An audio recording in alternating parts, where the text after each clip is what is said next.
I don't believe that they're going to put Xander Zayas in with a kid like Ennis, because I believe that the people at Top Rank, the Carl Morettis, the Bruce Tramplers, the Brad Goodmans, I believe that their eye for detail is so good that they know what Ennis is, despite what everybody else says. Right, it's so funny you said I wasn't going to like this comment. I agree. I don't think this fight happens. I think it's just talk. I really do. I think the Ennis side wants it because they need a big opponent, but I can't see Xander and is going from, he wins the title, he immediately goes to a unification, and then now he goes into a fight where he's going to be a 4 to 5 to 1 underdog versus a kid in his prime as talented as Ennis. That's not, Top Rank didn't last in this business for as long as they did doing stuff like that with the Puerto Rican young kid who's going to be, you know, he's going to be, I don't think he's as good as Cotto in Trinidad, but I think that he can be what they are at the box office if he's moved the right way. But if they do fight, and I hope it does happen, I would pick Ennis to win the fight. Is it has a layer to his game that he hasn't shown, and I think that his jab is just going to be too good for Xander's, and I think that Xander will have to move all night to stop from getting himself stopped. I'm not saying he's going to get stopped because I don't know if Ennis will cut the ring off and stop him, but I think Ennis's jab is so good.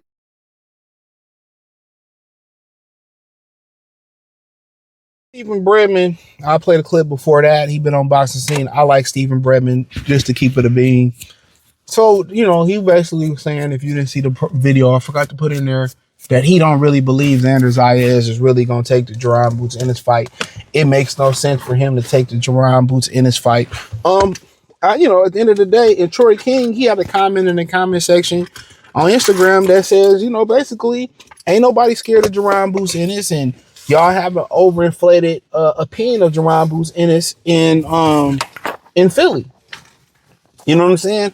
And I can't really knock what he said, to be honest, about Troy King. Now, you know, you hear the sparring stories. I didn't heard them. Shout out to my brother YSM. You hear the sparring stories and, you know, about it. And like I said before, there's a lot to like about Boots Ennis. I can't lie. You know, people might be, oh, you don't like Boots. Like, I appreciate the skill set.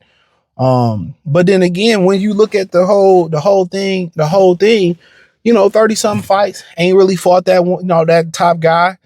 You know, struggled with Karen Churkachin and the footwork, the corner work was sketchy in that particular fight. Who knows, right? But I don't really think, I think Xander's can't go around and say, you know, Fondora ducked me, and, you know, this guy, you know, people may think he ducked Virgil. But I don't think Xander Zayas look at Boots Ennis like that. And I told y'all late last year, that MSG wanted that fight in Puerto Rican Day Parade weekend. You know, in my opinion, think about, you know, apparently Sebastian is calling for Xander Zayas to Sebastian Fondora's calling for Virgil on the Canelo undercard later this year. That could be versus Mbili, could be versus Lester Martinez, right? But also, kind of when you look at it, you know, you also can be, you know, talk about that Jaron and Xander is a bigger fight. Puerto Rican Day Parade weekend, right there in MSG. He ain't far from Philly. You know, that's one of the bigger fights this year, to be honest with you. I hope they don't put a price tag on it, but that's a huge fight. That's a huge fight for Boots. That's a huge fight for Xander. That's a bigger fight than Virgil Ortiz, in my opinion, from the standpoint of the stage of the fight. MSG, I think possibly, I'm not sure. I know it's in June. Puerto Rican Day Parade weekend. And Xander is a big guy. I don't think people really fear Boots. I think people starting to say 30-some fights. You know, he ain't really fought nobody. We'll see. I don't think the fear is there. And I think Xander, you know, he can afford to be in Puerto Rico's new sun, to take a loss and then go up to 160, and there ain't nobody at 160 really to fade. Ain't nobody really, you know, real talk. So, you know, I think, you know, he in training camp right now. There have been some pictures leaked to him being in training camp. I don't see much special about Xander, very basic, but big guy. Maybe his size and his power and going into the division. Maybe he obviously would have a plan to fight Boots Ennis. It could be some questions about Boots Ennis' chin. It could be some questions about Boots Ennis, really being in the trenches, and maybe he ready to take on that fight.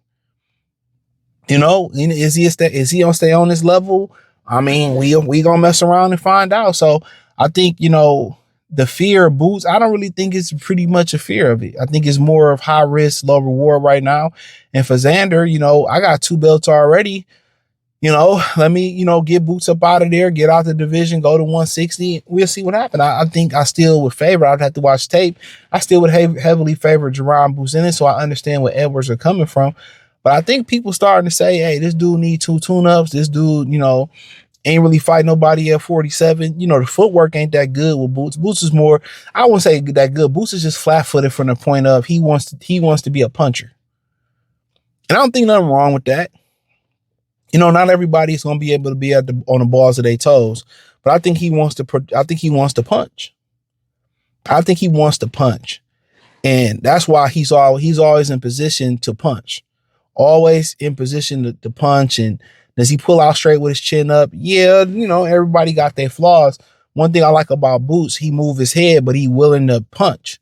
He's not moving it. He's not looking to retreat. He's looking to, evade punishment and deliver punishment. That's one thing I like about him. So it'd be a good fight. It'll be a good fight. I think Xander is counting on his physicality, his size, and apparently Boots a big kid too. So, I get what Stephen Edwards saying, but apparently he getting ready for that, and apparently it's enough money on the table to make it happen. And Xander gonna take a chance. And I know it's hard to think about everybody protecting their everybody protecting their brand, everybody protecting their name. I get it. So when somebody do something out the ordinary, like when Keyshawn was like, well, I'm gonna go from 40 to 47 to fight Devin Haney, everybody like, Ninja, please. You ain't about that life. You ain't gonna do that. That's where we at with it, because so many of these guys are just moving to get nickel and dime as much as they can and then cash out in the big fight. They ain't looking to nickel and dime and cash in. They looking to nickel, dime, and cash out.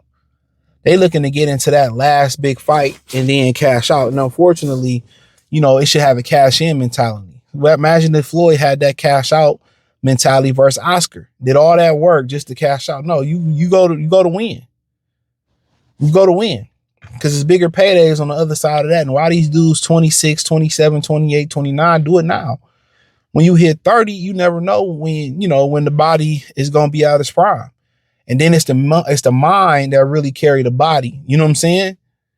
That's what you see with Bernard Hopkins got old. It was the mind carrying the body. The body was still sustainable. It wasn't like it was in its prime.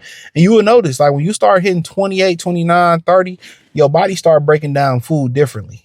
And the great thing about getting into your 30s and your late 30s is, if you look at most power lifters or people for strength, that's the prime years for, power lifters or just strength or just bodybuilding. Those are usually their prime years. 36, 37, 38, 39, 40 is usually their prime fucking years, because you started to get your man strength. But also when you start talking about boxing, starting to get your man strength, your bone density starts to change. Your bone starts to get dense. That's what they mean with your man strength. Therefore, you start to gain natural weight. So you can't really suck down the way you used to suck down in the weight classes. Your body break food down differently. You started to be like, you might used to love funnel cakes. You might used to love little ho-hos. You might used to love to drink soda, but then your body starts to break all that shit down differently. Your body starts to reject those things. And on a side note, a lot of people who deal with acne on the body, acne on the face, you do know that's an allergic reaction, to something that you eat. A lot of people don't know that. A lot of times that's allergic reaction. So if you drink a lot of soda and you start getting acne, your body is allergic. You can't drink soda or pop. You know what I'm saying? You might be eating potato chips and start breaking out. That your body is letting you know with that acne, you shouldn't be eating that. So a lot of people don't understand the body all be showing you certain reactions that it doesn't want that. You know what I mean? So as you get older, you'll have your mind and you'll be a little bit stronger. but while your body can still recover, when you're young, you can run through injuries like it ain't nothing. You know what I'm saying? You can run through injuries like it ain't nothing. When you older, it take a little bit longer to recover. So, yeah, this is the fight that we need to see. Two young bulls, a young bull and Xander taking a chance. We had Norman take a chance. That's why I root for Norman to come bounce back and be better than what he was. I'm rooting for that to happen because, you take chances when you're young. And people always use Fernando Vargas as a litmus test for what happened with him and his career being destroyed, but from fighting them guys too young, but he took a chance, and most guys can still recover. So thumbs up the video, share the video, subscribe to the channel, follow me on X, Facebook, Kick, Twitch, Instagram, Spotify, Anchor, Cash App, Venmo, PayPal. Appreciate the love, support. Shout out to Gary Benson for donating to the channel. Peace.